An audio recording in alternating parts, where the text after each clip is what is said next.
Hello guys, Sapphire Yagami with the review for last night's episode of Once Upon a Time in for Once Upon a Time, the seventh episode of the third season is titled Dark Hollow.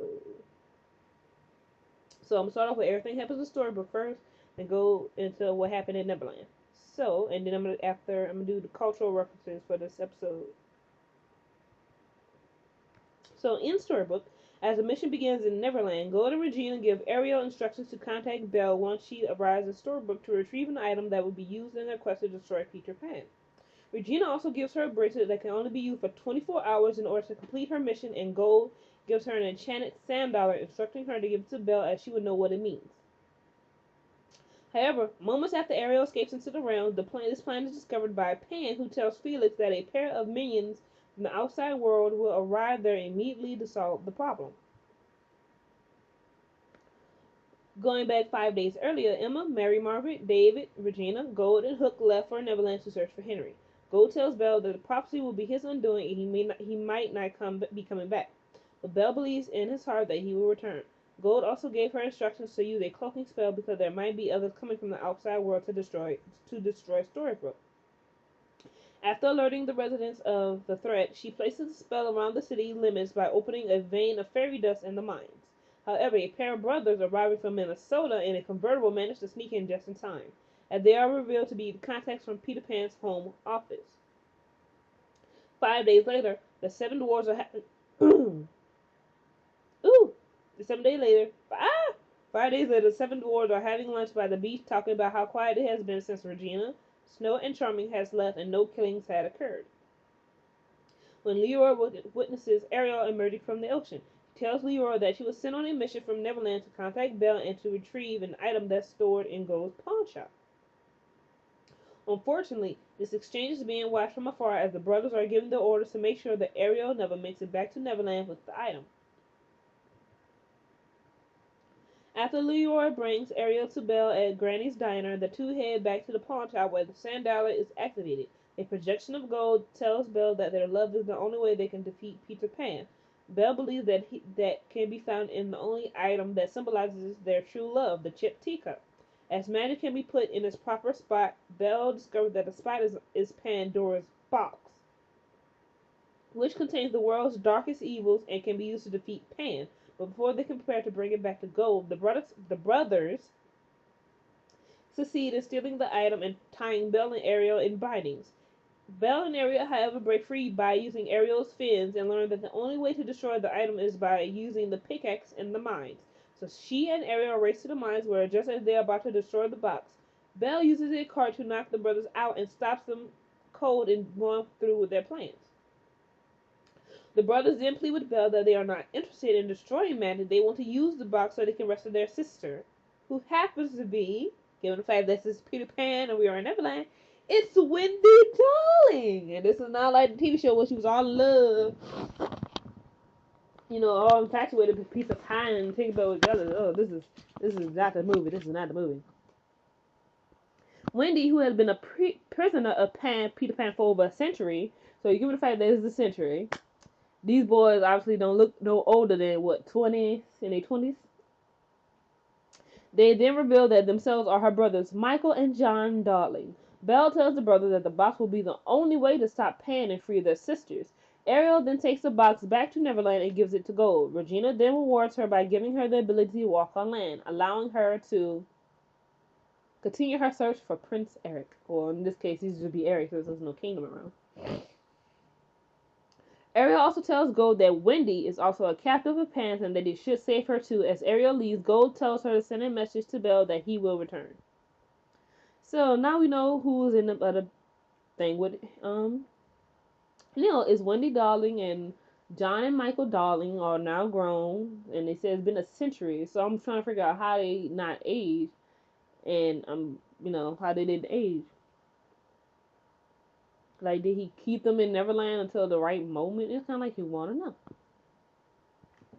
So in Neverland, while one plan to destroy Pan is placed in motion, another is being plotted inside Neverland as Neil reveals to Emma and Hook that the coconut shell that showcases the stars needs a shadow and he knows where to find one, which is revealed to be Dark Hollow. But the plan is to capture one by drawing it to the flame inside the shell. However, Mary Margaret is concerned that the reason why Neil and Hook are going along with Emma is because both men might have feelings for Emma. Don't you love triangles?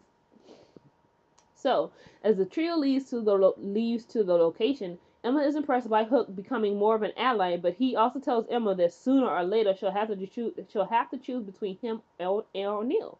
When they reach their destination, the trio starts to light up the candle inside the shell to attract them, only to have the two men fight each other over who will light it, and as expected, over Emma. So Neil's no, Hook mentioned that they don't have a lantern, so then Neil puts his laptop like, "Welcome to the 21st century," being a little smart ass, and then he couldn't light it, and then Neil was like, "Let me light it," and then Neil goes, "Well, it's not the easy," and then these two start fighting. I'm like, "Oh my goodness!" I think Emma would have did better going with her freaking parents than these two. Like seriously, we get it, we get it. You both want her hard. Guess what? Can we focus? Because you two fighting over her is not going to get it done right now. You know what I'm saying? So, however, the plan backfires as two of the shadows attack Neil and Hook, but Emma eventually springs into action by using magic to light the shell and attracts Pan's shadow to the trap, promoting Emma to capture it successfully and allowing Neil and Hook to be free from the shadows. Unfortunately, Emma is not happy with how both Neil and Hook are behaving around her, prompting her to read the riot act towards the two men, saying that the only man she will fight for is Henry. Moments later, after Emma, Hook, and Neil leave, Mary Margaret's return turns her issues about David towards him by giving him the silent treatment over his lying about her being poisoned by the dream shade and that he would never be able to leave Neverland while en route to Tinkerbell's hideout. David tells Mary Margaret that he did not want her to be trapped in Neverland forever, but Mary Margaret tells David that she would spend her life in a tree houses and dodging darts to be with David. The two then stop fighting and hug each other. The five members then arrive at Tinkerbell's, where Tinkerbell sees Neil for the first time since his escape and shows proof of the captured shadow, which now gives the regrouped individuals the advantage needed to escape to rescue Henry. Meanwhile, at Pan's camp, Henry begins to start doubting Pan, who visits one of the cages to check on and then releases a prisoner who is revealed to be Wendy, whom Pan wants to have come out and play. As Pan tells Felix to go to another part of the island, Henry follows Felix, leading Henry to a location where he discovers Wendy sick in bed, claiming that she is sick and tells Henry that the powers on this island are fading fast, which is affecting her. Henry vows that he will save her and promises that he will come back for help, not knowing that Wendy was being used as bait by Pan, who emerged from hiding to congratulate her on convincing Henry to believe in Pan again before sending Wendy back to the cage. Pan sees this as an opportunity to let Henry believe that he can save Wendy, so he tests Henry into taking a journey toward a place called Skull's Rock, and Henry accepts the challenge. So obviously Pan is always up to something. And he needs the heart of the true believer for something. We just don't know exactly what it is yet. And also with the fact that we now have a little bit of Greek mythology coming on into these episodes. We done had the Pegasus reference. We done had this is we talk about Pandora's box in this episode, which is Greek mythology. Then there's also, of course, the constant references of Oz, which I'm guessing with all the references of Oz, we're probably gonna have it sometime soon, probably in the fourth season. You know, and so the cultural references in this episode are a Star Wars allusion was used when Gold asked Belle for her help when the Sand Dollar beamed a hologram image of him. Also, Leroy tells the dwarves no time for whistling boys, making a reference to Whistle While You Work from Snow White and the Seven Dwarfs. Also, Ariel's entry into the present day and being intrigued by what she sees while seeking out Belle parallels a similar scene from the 1984 film Splash. Michael Darting / Keychain has a teddy bear on his rear view mirror, which is what he had in the movie. Ariel says, "Look at the stuff in Mr. Gold's shop," which is the first sentence in the song Part of Your World. So that's all the cultural references for this episode. The opening sequence, the Storybook Library is featured, and next week's episode is titled Think Lovely Thoughts. So hopefully, maybe they'll be flying. I'm guessing that's what they mean by think lovely thoughts. Think happy little thoughts.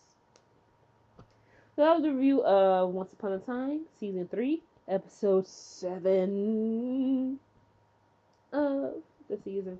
And comment, rate, subscribe, and I will see you guys next Sunday.